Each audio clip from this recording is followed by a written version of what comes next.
Jag. Yeah. Jagwag. Yes, that would be me, yeah. Yes, mate. How you doing? You alright? Pretty good, yeah. Fresh from 2 days of actions, 2 days, 3 days, I don't know, how long was it? 2 days, yeah. 2 days, early hours of Tuesday morning to about 7 o'clock or something. I can't remember. Sometime later on Wednesday. It was Women's Wednesday when we yeah. The thing is, I mean,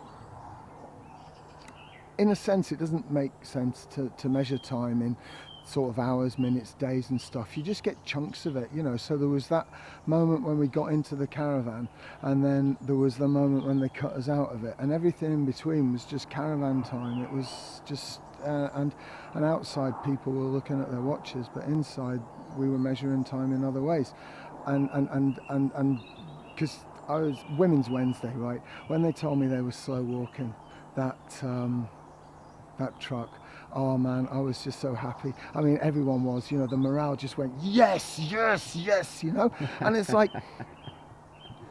and yeah, and when people honk their horns going past, and I was putting my hand up, and you know, as a caravan and a load of OSU vans, you know, but I was doing it, and it mad, right? It mad, and it underlines, I think, the point that it wasn't just like 13 people in an action, right? Everybody involved was part of it, right?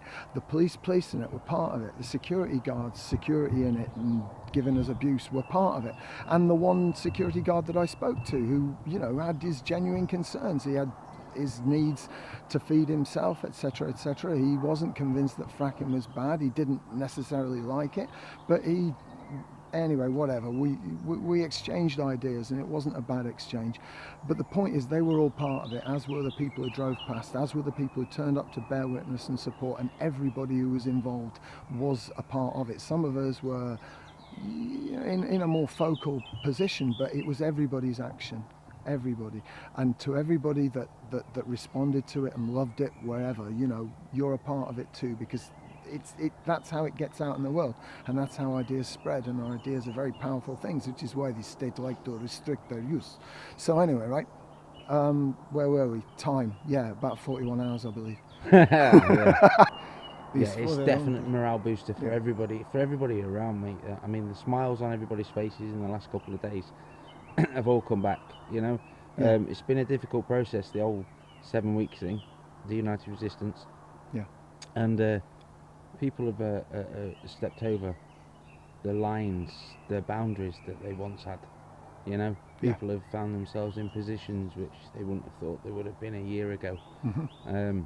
It's been a massive learning curve for everybody, even for the seasoned activists. But tell me a bit about the keg that your arm was in. Was it comfortable? It was not the most comfortable thing I've ever stuck my arm in by a long chalk. It was tight. I heard that originally these devices were designed for an action which was going to be carried out by antelopes, so they weren't made to fit. We had to modify them. Post-deployment. Let's put it that way. Yeah. But yeah, it was tight. You were the last one out, weren't you? Yeah, I was. Did it get lonely? No. I had. But yeah, it's difficult to be lonely with a fun bunch like that, using power tools next to your head.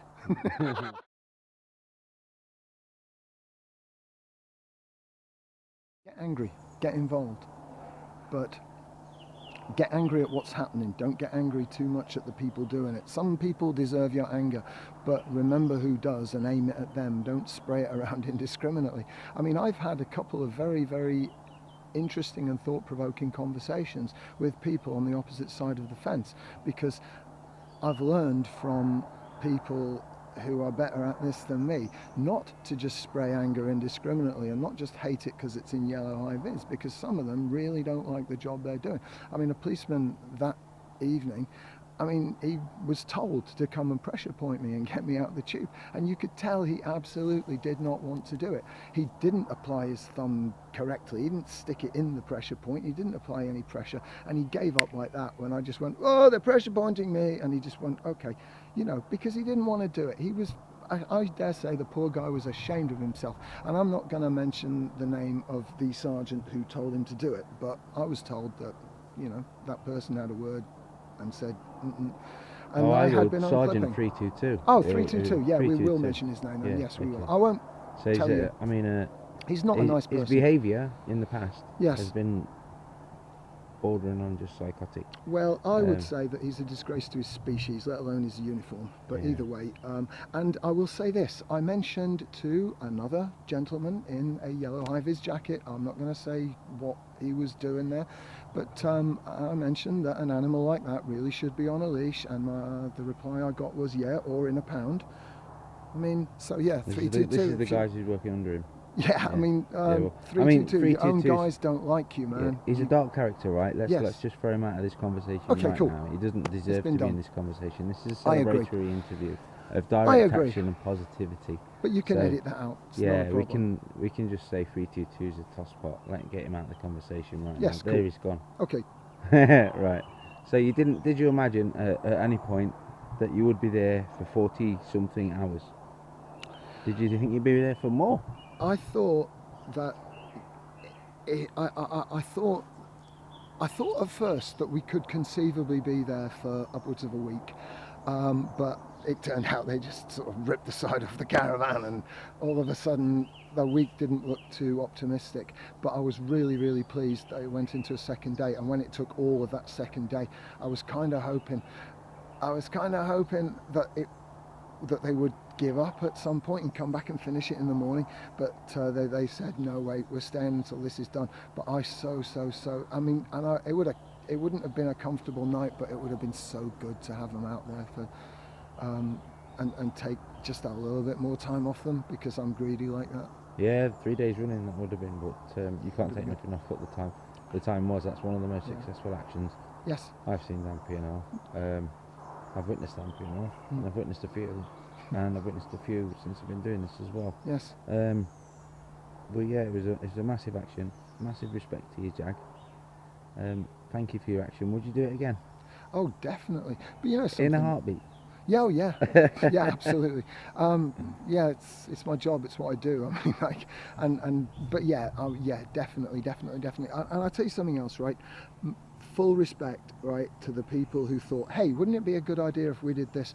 Because those people are the absolute geniuses, and they're not going to step forward and take the credit, but they know who they are, because a well-planned, well-executed action with the right people, you know, and that's the important part. It wasn't just a case of like, okay, you know, New Hope Camp, bloody Bumf goes and does it.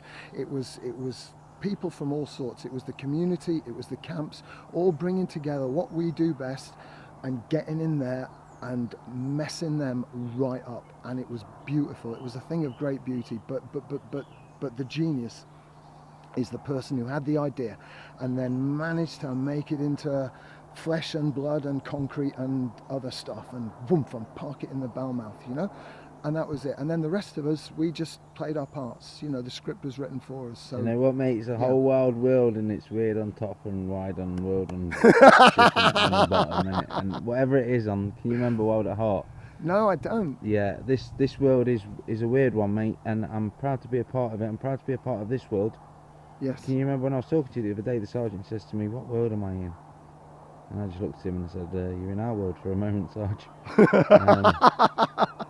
But yeah, I'm proud to share it. I'm proud to share the air with all the people that stand up to say no. You're a big part of my days here at PNR, Jag. Thank you very much for your actions, mate. You're an inspiration.